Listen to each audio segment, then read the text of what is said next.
Aya ni Shalive Sky ya Broski Teski wakwana ya sana John Drill akubwira ati umeze ute nshuti yanjye.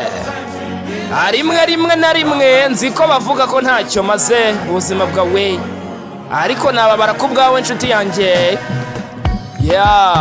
Skia Beats, John Drill from Nigeria, Shalive Sky from Rwanda. Hey, aya pass.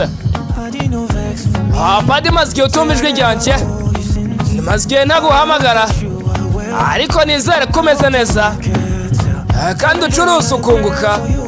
Nababara ku bwawe, woke sa Imana ngiguhezagire, urazi ko nkufise ndagufite baby. Reba ibitugu byanjye mba numva wandihukira unaniwe, urazi ko nkufite. Yoke ndashaka kuba inshuti yawe ya hafi.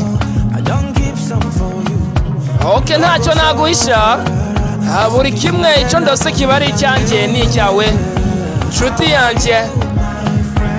Umeze ute nshuti yanjye? Umeze ute? Ibyo mubonye ni ibyo. Umeze ute nshuti yanjye? Rimwe na rimwe bavuga ko ntacyo maze mu buzima bwawe, ariko nababara ku bwawe ntanagupfira. Woni John Drill, nanje ndi Shalive Sky. Man. Ntugire impungenge kubw'ubuzima bwawe, ndabubona buzamera neza. Reba ibitugu byanjye, unaniwe mba numva wandihukiraho.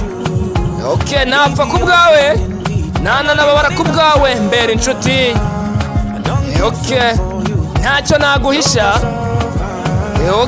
Mukundwa nshuti yanjye my friend, ibyo ndose bari ibyanjye ndetse bikaba n'ibyawe. Skia Beats, umeze ute nshuti yanjye?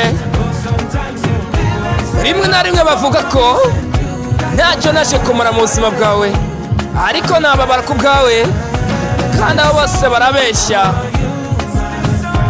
Umeze ute nshuti yanjye? How are you? Wowe se umeze ute nshuti yanjye? Rimwe na rimwe bavuga ko ntacyo naje kumara mu buzima bwawe, ariko nababara ku bwawe ukunda inshuti yanjye ya hafi.